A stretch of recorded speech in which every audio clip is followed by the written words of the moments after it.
నువ్వేమైనా సైకోవా? నాకే తెలియకుండా నన్ను ఫాలో చేశావా? అసల ఎప్పటినుంచి నాకే తెలియకుండా నాపై నువ్వు నిఘా వేసుంచావు? లేక నా మీద ఏమైనా వ్యామోహంతో నన్ను నీ దగ్గరికి వచ్చేలా చేశావా? అని భయపడుతూ అడిగింది. అంతకు మించి అని ఒక ఈవిల్ స్మైల్ చేశాడు. What do you mean? ఆమె కళ్ళల్లో భయం, గొంతులో వణుకు అతడికి క్లియర్‌గా కనిపిస్తోంది. కానీ అతడు స్మైల్ చేస్తుంటే తనకు విరాజ్ ఒక సైకోలా కనిపిస్తున్నాడు. వైషు టెన్షన్‌గా అతని చెయ్యిని జరపడానికి చూసింది.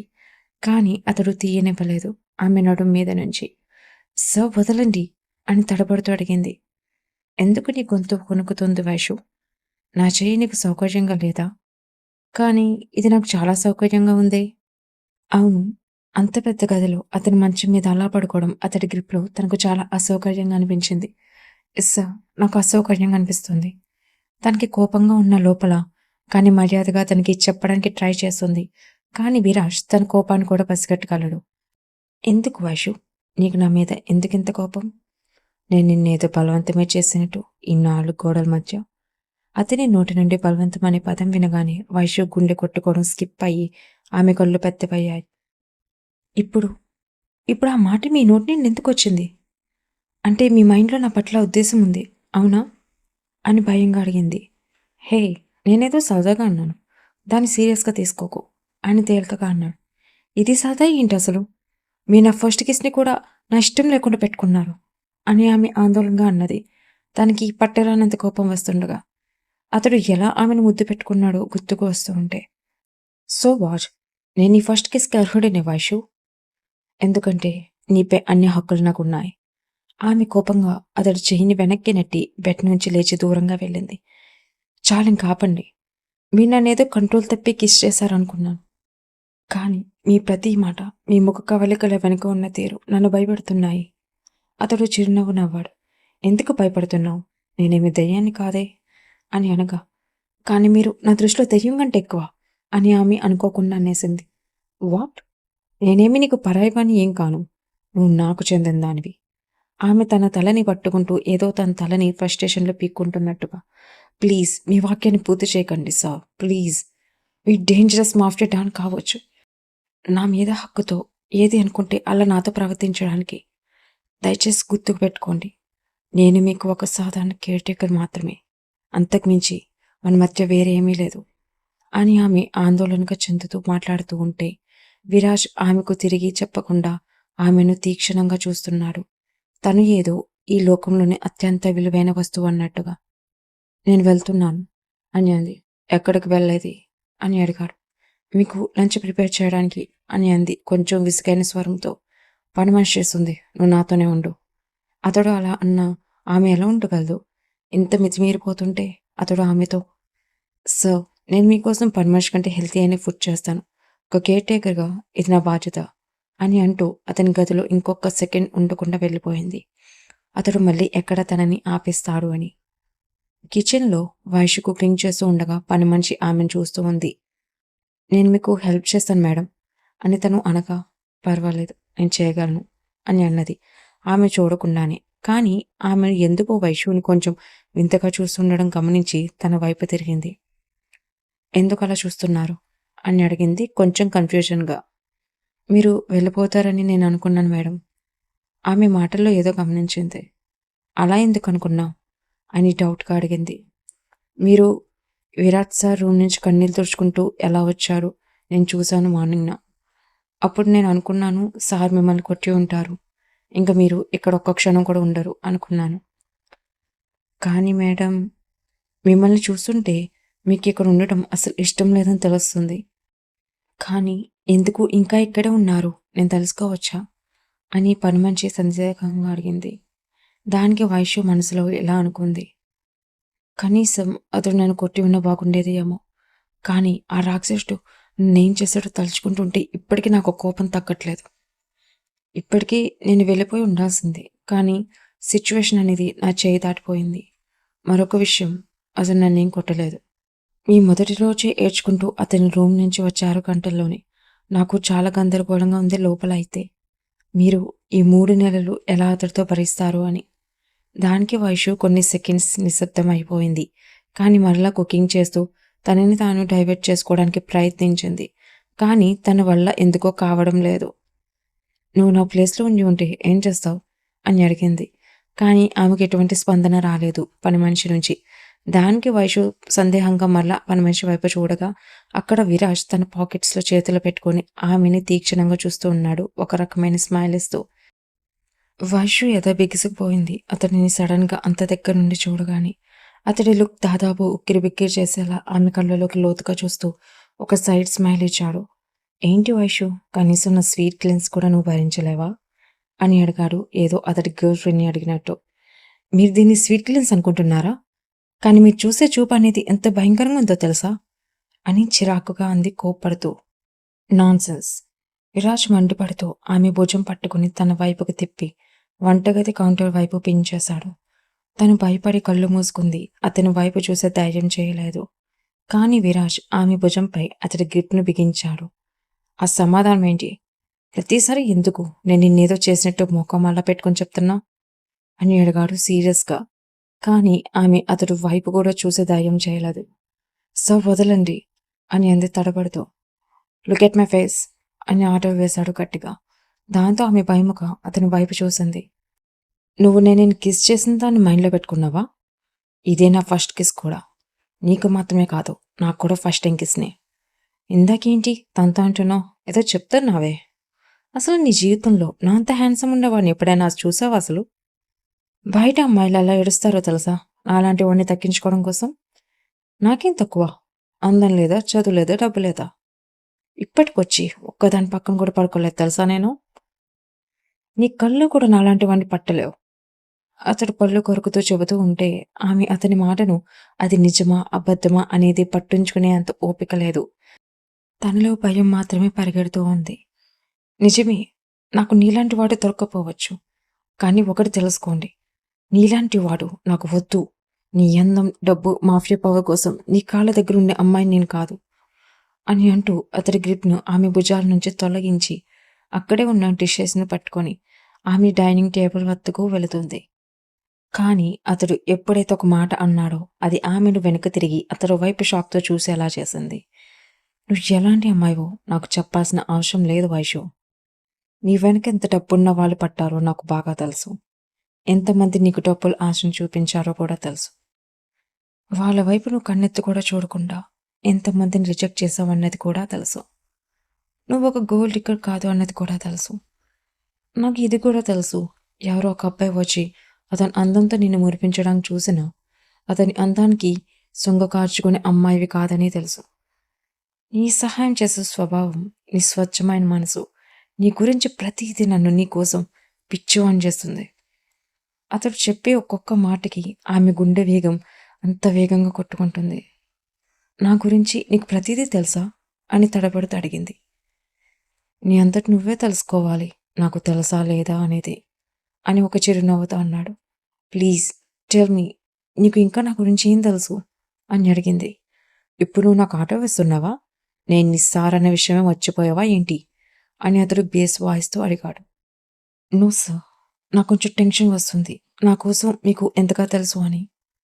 టెన్షన్ పడిపోయేంత నీ సాధారణ జీవితంలో ఏముంది?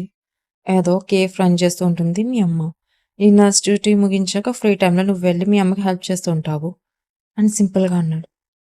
దానికి ఆమె టెన్షన్ అంతా పోయింది.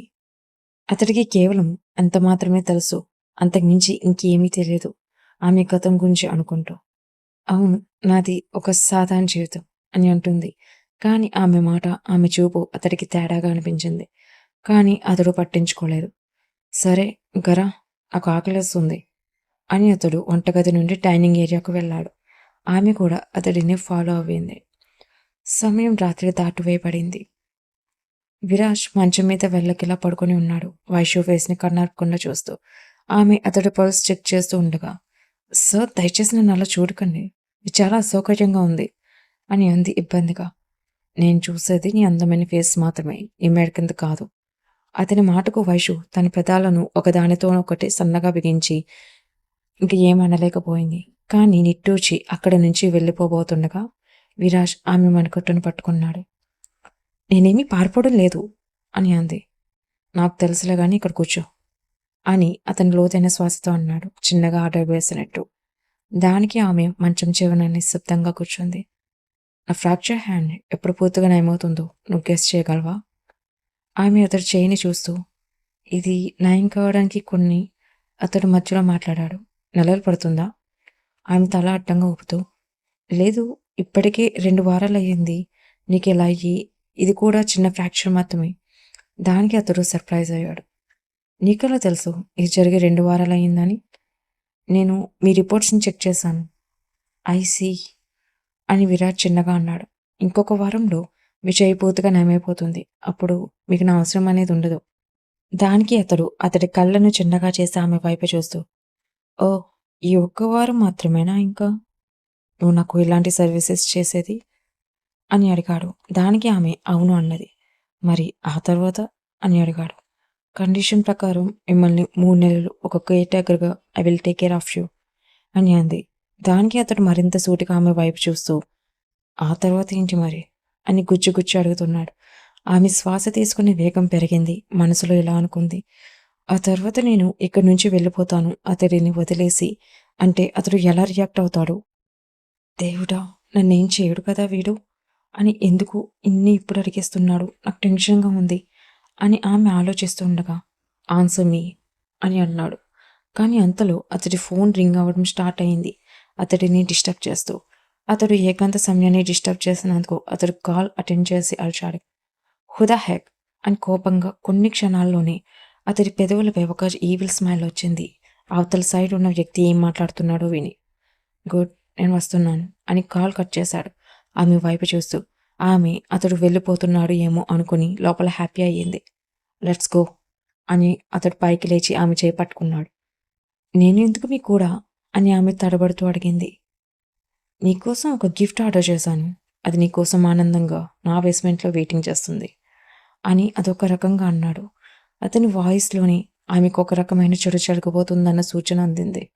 కానీ ఆమె ఏదైనా చెప్పేలోపే అతడు ఆమె చేయి పట్టుకుని లాక్కు వెళ్తున్నాడు. అతని కూడా అతడి వెనకే బేస్మెంట్కి వచ్చిన వైషుకి అక్కడ ఒక వ్యక్తి రక్తం కారుతూ గోడకు బంధించి ఉండటం చూసింది. అతని తల వంగి ఉంది కాబట్టి ఆమె అతని ముఖాన్ని చూడలేదు. కానీ ఆమె గుండె బరువెక్కిపోతుంది. ఎవరో తెలియని వ్యక్తి అంతలా రక్తం కారుతూ అక్కడ వేలాడుతుండగా ఆమె భయంగా విరాజ్ వైపు చూసింది, ఏదైనా చెప్తామని. కానీ అప్పటికి విరాజ్ వాడి దగ్గరికి వెళ్ళి ఆమె వైపు తిరిగి చూశాడు. ఇదే నా నుంచి నీకు గిఫ్ట్, ఎలా ఉంది? ఒక వ్యక్తి చావు బతుకుల్లో ఉంటే దానిని గిఫ్ట్ అంటున్నాడు ఏంటి అని ఆమె షాక్ అయింది. సార్, ఇనుప సంఖ్యలతో ఎందుకు కట్టేశారు? ఇలా రక్తం కాతే చనిపోతాడు తను అని ఆందోళనగా అన్నది. అదే నాకు కావాలి వైషు, నీ గిఫ్ట్ని చూడు, నీకోసం ఆనందంగా చస్తాకి ఎంత వెయిటింగ్ చేస్తూ ఉన్నాడో.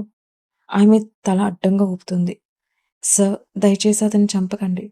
అతను ఎందుకు చనిపోవాలి? నేను ఎవరో కూడా అతనికి తెలియదు. దానికి విరాజ్ కనుబొమ్మలు ఎగరేశాడు. ఓ వెయిట్, నువ్వు ఇంకా ఈ ఎదవను గుర్తుపట్టలేదా? రక్తస్రావం అవుతున్న ఆ వ్యక్తి ముఖాన్ని తన చేతితో తుడిచి వాడి జుట్టును గట్టిగా పట్టుకొని వెనక్కి లాగాడు, అతడి ముఖం క్లియర్గా వైశ్యుకి కనిపించేటట్టుగా. అమర్?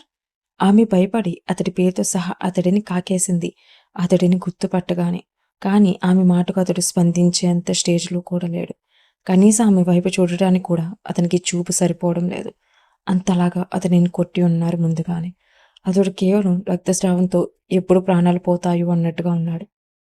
ఎస్ వైషు, వాడే వీడు. ఎంత ధైర్యం ఉంటే నీతోనే మిస్బిహేవ్ చేస్తాడు నీ కేఫ్లోకి వచ్చి అని అంటూ ఒక క్రీపీ స్మైల్ ఇచ్చాడు. అమర్ నాతో మిస్బిహేవ్ చేసి ఉండొచ్చు, కానీ దానికి అతన్ని చంపడం అనేది కరెక్ట్ కాదు. ప్లీజ్ అతన్ని వదిలేయండి సార్ అని ఆమె వణుకుతూ ప్రాధేయపడింది. అలా ఎలా వదిలేస్తాను? నీ వంక ఎవడైనా చూస్తేనే నా బ్లడ్ మరిగిపోతుంది. అలాంటిది వీడు ఏకంగా నీతో మిస్బిహేవ్ చేశాడు అంటూ విరాజ్ అతడి బ్యాక్ పాకెట్ నుంచి గన్ తీసి అమ్మ నోట్లో పెట్టాడు. వైషు ఒళ్ళంతా గగురు పుడిచి వెంటనే విరాట్ దగ్గరకు పరిగెత్తింది భయంతో.